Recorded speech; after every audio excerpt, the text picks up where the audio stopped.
Hallo, welkom hier so by Farmboek. Okay, sonneblomme. Ons sonneblomreeks hier so saam met Syngenta Sensako. En ons praat met Andries Wessels. So, in hierdie video. Hy gaan ons vertel meer oor die verskillende groeistadiums van sonneblom.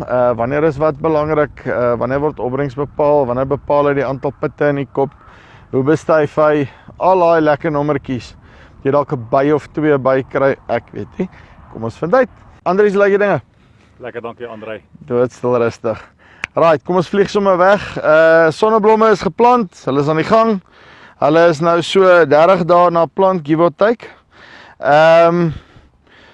Grawe gou enetjie daar uit en dat ons dan hom ontleed hier van hoek tot kant en dan kan jy vir my 'n paar goedjies verduidelik van die fases van die goed en al daai lekker nommertjies. So in watter fase is ons basies nou? So ons is nou nog in die vroeë vegetatiewe fase. Sonneblomme tel ons baie maklik aan die aantal blare wat heeltemal ontvou is. So dis baie maklik 2, 4, 6, 8. Ons is nou in die 8 blaar stadium. Hierdie aanplanting is gedoen vroeg Januarie, omtrent die 4de Januarie. En ons het spesifiek hierdie land gesoek omdat ons die effektiwiteit van Kaptora wil wys wat na opkoms gespuit is. So jy kan sien Andrei, daar's 'n bietjie yellow flash. Maar soos jy kan sien in die volgende stel blare en die stel daarna is daai effek reeds weg. So dis 'n doodnormale fenotipiese reaksie wat die plant het op die onkruiddoder. Dit het geen invloed op opbrengs nie en baie vinnig besig om daar uit te groei. Lekker gesonde wortelstelsel. Natuurlik sonneblom met 'n penwortel en hy is in staat om daai vog en voedingsstowwe op 'n lekker diep plek te gaan haal.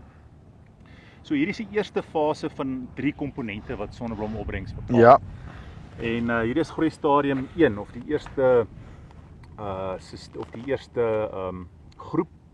Dis gewoonlik hier waar stand baie belangrik is.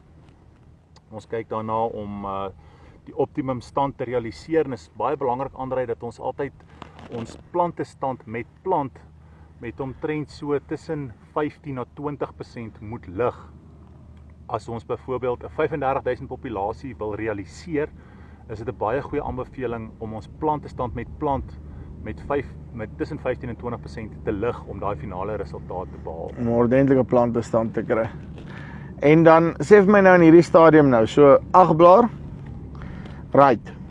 Wat's nou belangrik? Wat word bepaal by hierdie plantjie nou? As hy nou swaar kry, hy kry droogte of whatever, wat is die ding wat nou gaan bepaal hier sport hierso?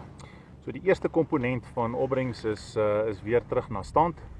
Op hierdie stadium van plant tot met blominisiasie is die plant redelik sensitief vir stres, maar die invloed van daai stres op opbrengs is baie laag. So die plant hoef basies net aan die lewe te bly om die volgende komponent wat in groeistadium 2 belangrik is, met ander woorde die aantal pitte per kop te bepaal. Right, wanneer word dit nou bepaal? So groeistadium 2 begin van blominisiasie tot en met blom. Okay, right. So blominisiasie is nou wat dag hoeveel? Dit is gewoonlik so op hierdie stadium ons 'n maand na plant. Die groeistadium 1 is van plant tot en met blominisiasie. So blominisiasie sal omtrent so 2/3 wees tot en met blom. Van daar af is groeistadium 2 wat bepaal hoeveel pitte daar is en dan in die laaste stadium is daar die gewig van elke pit wat bepaal. Okay, so as ons nou gaan kyk hoeveel dae is dit omtrent as jy sê Dit is so rofweg 'n maand, 3 weke omtrent. nog van nou af. Nee, ekskuus, dis tot waar ons nou en dan die volgende tot ons by die volgende stadium uitkom. Is omtrent nog so 30 dae. Nog so omtrent van dag 60 af give or take, dan gaan ons nou oor in die volgende stadium in. Okay, so wat is daar wat ek as boer kan doen om daai enigstens te bestuur wanneer hy in daai groei stadium ingaan? Kan ek iets soos kalium toedien uit 'n bemestingsoogpunt uit? Ek dink somme mikroelemente, daai tipe van dinge, is daar iets wat ons kan doen rondom dit? Seker, ek dink die stappe of die belangrike aksies wat nou gevolg moet word is om lande skoon te hou, seker te maak dat onkruiddoder bespuitings gedoen was.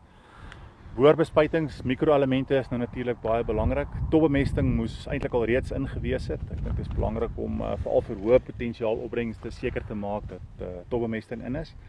En dan kan hy begin kyk na micro-elementbespuitings.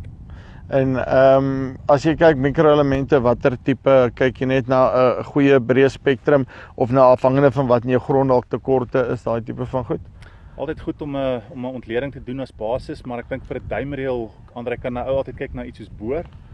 Boor is 'n baie goedkoop micro-element, maar baie effektief. En ek dink dit speel 'n groot rol in sonneblom se opbrengs. En kom ons sê ons kom nou verby daai volgende fase, jy sê fase 3. Van wanneer af begin hy dan? Hoe lank is ek in fase 2? Fase 2 is basies van blominisiasie tot en met blom. Jap. En dan fase 3 of groeistadium. Maar hy is seker nie so lank nie, wat is dit, 2 weke? Ja, dis dalk so bietjie langer as 2 weke, dis dalk so bietjie langer, maar ek dink die belangrikheid daar is dat daai fase die grootste bydraende faktor tot opbrengs het en dat plantdatum daar 'n baie groot rol speel. Right. Nou so ons gaan nou eers weer reverse, né? Jy sê plantdatum het 'n baie belangrike rol daar. So ek moet nou raai ripa wat daai tyd gaan gebeur en wanneer ek nou hierdie tyd kan plant. Nou en ek weet weer eens, ek dink ek weet wat die antwoord gaan wees, maar ek gaan dit in my geval vra. So is dit vir my belangriker om eerder met die vog te plant en die sonneblom daar uit te kry, sorg dat ek 'n beter stand het, of die risiko hardloop laat as ek te laat geplant het omdat ek vir die vog gewag het, dat laat ek in 'n fase ingaan waar die opbrengs negatief beïnvloed word omdat die klimaatsfaktore dalk nie meer dieselfde is nie. Ek dink nou maar sommer net aan miskien einde Maart se koers, koues, daai tipe van dinge. Ek weet dis 'n baie lang omslagtige vraag, maar go. Die duimreël sou wees vir boere wat die maksimum uit sonneblom wil kry. Plant vroeg. Die voordeel is legio en ek dink een is die feit dat grondtemperature baie laer is. So jy het baie beter stand. Dit kom terug na daai goeie begin. Die ander voordeel is natuurlik dat jy blom en fisiologies begin ryp word voordat die grootste gedeelte van die laatreëns intree. En die ander voordeel is natuurlik dat jy vroeg in die mark is. So voordat die grootste gedeelte van die sonneblommark begin stroop en lewer en potensieel dalk 'n bietjie prysdruk kan kry, alhoewel sonneblomprysdruk hoogs onwaarskynlik is hoor ons. Maar die voordeel, André, is dat jy vroeg in die mark is. So jou kontantvloei, rentes wat terugbetaal moet word. So die duimreël in kort is plant sonneblom vroeg. Moenie wag vir beseringstyd aanplantings nie. Plant vroeg saam met mielies. So daai gaan vir my beter werk op die einde van die dag. Is dit nie dan vir my beter om actually 'n klompie mielies te substitute vir sonneblomme nie? In ons huidige omstandighede. Dis 'n som wat ek dink elke boer van homself moet maak op grond van sy situasie. Elke boer weet wat is sy situasie, gegeewe kontantvloei, gegeewe die omvang van sy boerdery, gegeewe sy meganisasiekapasiteit, maar die onderliggende aanbeveling is sonneblom wat vroeg geplant word, gee hoër opbrengste. OK, is interessant. Nou op die laaste ene, as ons nou pit vol maak. Wat kan ek nou nog vir daai ou blommetjie doen laat hy nou sy pitte vol maak? Waarna moet ek kyk? En sorry op die bestuivingskant. Ek het vergeet van die bestuivingskant. Het ek baie nodig vir die goed om te bestuif. Sonneblom en veral 3970 CL is baie goed selfbevrugtend of selfverenigbaar is eintlik die regte term. So nee, die antwoord is nee, dis nie nodig nie. Dis altyd soos die Engels sê 'n luxury om dit te kan hê.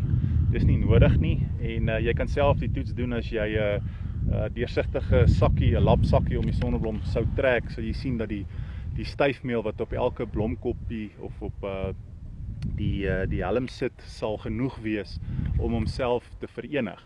So sonneblom is hoogs selfverenigbaar en gewoonlik is produksies afhanklik van bye, sonneblom saadproduksies. Yep. Maar in kommersiële aanplantings is dit nie 'n vereiste nie. Nee. En dan daai laaste stukkie, wat kan ek doen nog om my sonneblom te help, of is dit 'n kwessie van dit wat ek vroeg in die seisoen gedoen het, topbemestings, al daai goeders, dit gaan my deurraak om my pitgewig te gee op die einde? Dis die som totaal van 'n klomp bestuurspraktyke wat reeds vroeg begin. En micro-elementbespuiting soos boors ons nou net gesê het, gaan 'n groot aandeel hê. Dit moet egter redelik vroeg toegedien word. So teen die tyd dat sonneblom al by blom verbygaan, is die oes al gemaak. dan is dit net 'n geval van ons moet eksamen skryf om te kyk wat die uitslae is. Einde van die storie. Right, so dis Andries Wessels, Syngenta /Sensako. So net so min of meer die groeistadiums van sonneblom.